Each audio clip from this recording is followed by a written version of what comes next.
Hello everyone, welcome back to my channel fascinating chemistry. आज हम बात करने वाले हैं हिस्टामिन्स और एंटी हिस्टामिन्स के बारे में।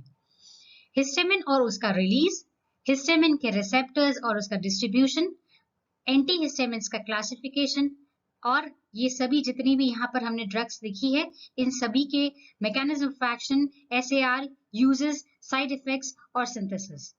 ये लेक्चर क्योंकि इतना बड़ा है इसे हम 3 पार्ट में कवर करेंगे और आज हम शुरू कर रहे हैं इसका पहला पार्ट। तो देखिए, अब हम शुरू करते हैं हिस्टामिन के साथ।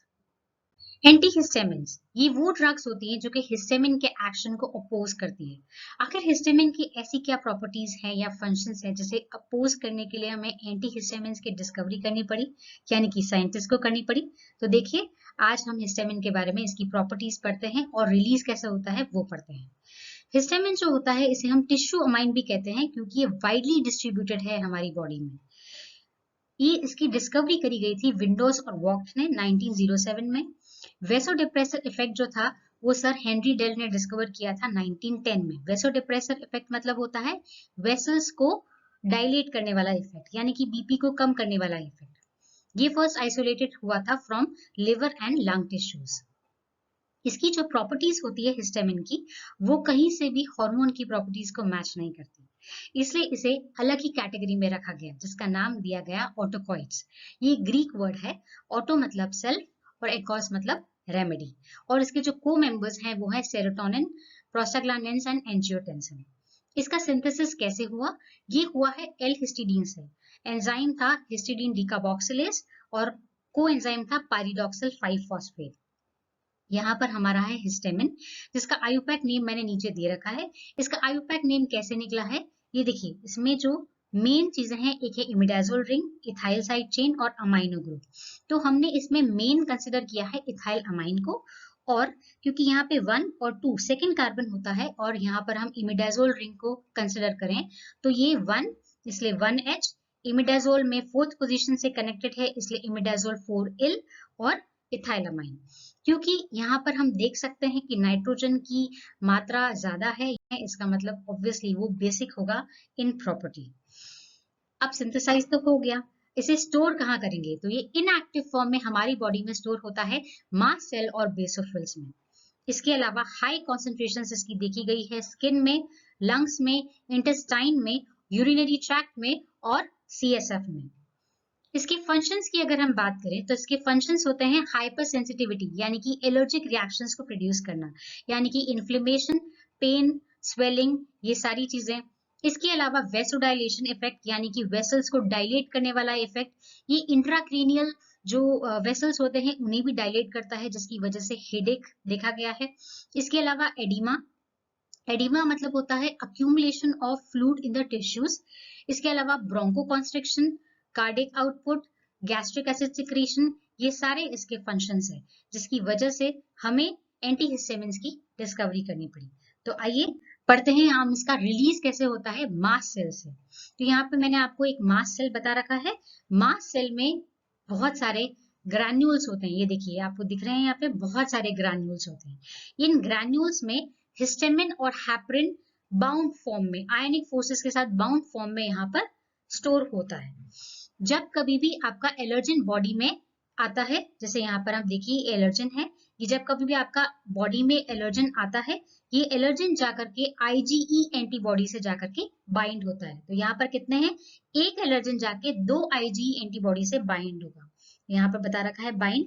बाइंड होने के बाद क्या होता है? मास्ट सेल जो है आपका सेंसिटाइज हो गया, यानी कि यहाँ पर जो है फर्स्ट स्टेप मैंने आपको दे रखी है, ये एंटीबॉडी आपके मास्ट सेल से जाकर के लग जाती है। इसके बाद टायरोसिन प्रोटीन काइनेज का ट्रांस मेम्ब्रेन एक्टिवेशन होता है, फॉस्फोलाइपेज सी का फॉस्फोराइलेशन होता है, PIP2 से IP3 में कन्वर्जन होता है और कैल्शियम का इंट्रासेलुलर रिलीज होता है।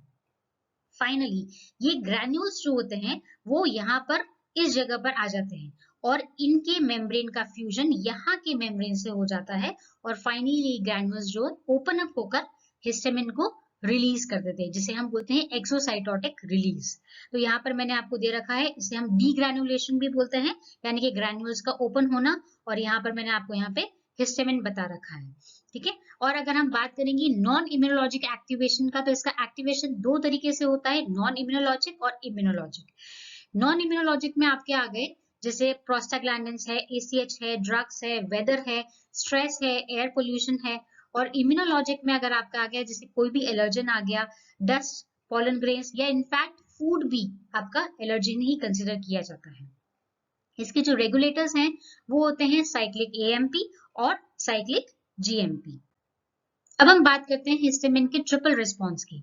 तो जब भी अगर हिस्टामिन इंजेक्ट किया जाता है इंट्राडर्मली तो ट्रिपल रिस्पॉन्स ऑब्जर्व किया जाता है। पहला होता है कैपिलरीज का डायलेशन होना, तो आपको स्मॉल रेड स्पॉट दिखेगा फ्यू सेकेंड्स के अंदर अंदर जहां पर भी इंजेक्शन दिया गया है, और ये मैक्सिमम 1 मिनट में पहुंच जाएगा और फिर वो ब्लूइश हो जाएगा। सेकेंड स्टेप होती है एक व्हील जैसा बन जाना, उसके आसपास एक व्हील जैसा बन जाता है जिसे वो लगता है कि वो मॉस्किटो बाइट है। इसके बाद में आर्टेरियल्स का डायलेशन कंप्लीटली होता है, तो एक लोकलाइज्ड एडिमा के जैसे आपको दिखेगा स्मॉल रेड स्पॉट जो कि लास्ट करेगा 90 सेकेंड्स के लिए। हिस्टामिन रिसेप्टर्स की बात करें और उसके डिस्ट्रीब्यूशन की बात करें तो हिस्टामिन रिसेप्टर्स जो होते हैं वो जी प्रोटीन कपल रिसेप्टर्स होते हैं। 4 तरह के रिसेप्टर्स देखे गए हैं H1 से लेकर H4 तक।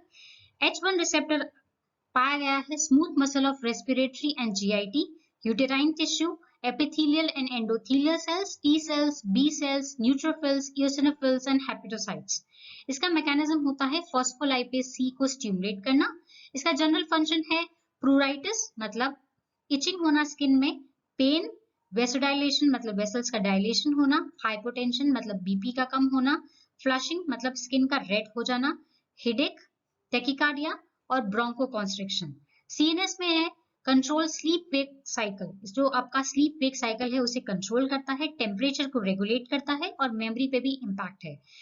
एलर्जिक रिएक्शंस में हम देखें तो हिस्टामिन रिलीज को इंक्रीज करता है और आईजीई प्रोडक्शन को भी देखता है।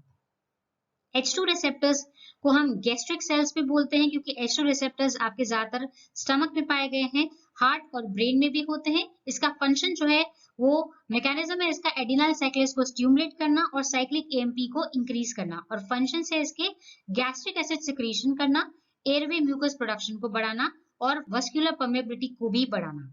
सीएनएस में न्यूरो एंडोक्राइन रेगुलेशन और एलर्जिक रिएक्शंस में न्यूट्रोफिल और इओसिनोफिल कीमोटैक्सिस को डिक्रीज करना और सेलुलर इम्यूनिटी को सप्रेस करना। H3 रिसेप्टर मेजरली सीएनएस में पाया गया है और इसका जो काम है वो हिस्टामिन रिलीज को इनहिबिट करना, और इसके अलावा 5-HT, डोपामिन, ACH, गाबा, इन सब को भी इसका जो रिलीज होता है वो मॉड्यूलेट करने में हेल्प करता है। और इसका जो फंक्शन है वो है एक्सेसिव ब्रोंकोकॉन्स्ट्रिक्शन ना हो उसे प्रिवेंट करना, हिस्टामिन और बाकी सारे जो न्यूरोट्रांसमीटर्स है उनकी रिलीज को डिक्रीज करना। और H4 रिसेप्टर की हम बात करें तो ये है इसका डिस्ट्रीब्यूशन होता है जहां पाया गया है ये हेमेटोपोइटिक सेल्स। हेमेटोपोइटिक सेल्स वो सेल्स होते हैं जो कि मेच्योर ब्लड फॉर्मिंग सेल्स को प्रोड्यूस करते हैं, और इसके अलावा इनका जो जनरल फंक्शन है वो है डिफरेंशिएशन ऑफ माइलोब्लास्ट एंड प्रोमाइलोसाइट्स। आज हमने पढ़ा हिस्टामिन के बारे में और हिस्टामिन रिसेप्टर्स के बारे में।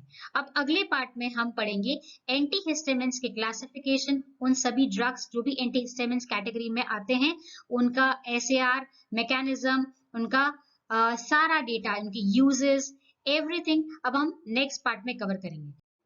सो see you in the next lecture, bye bye.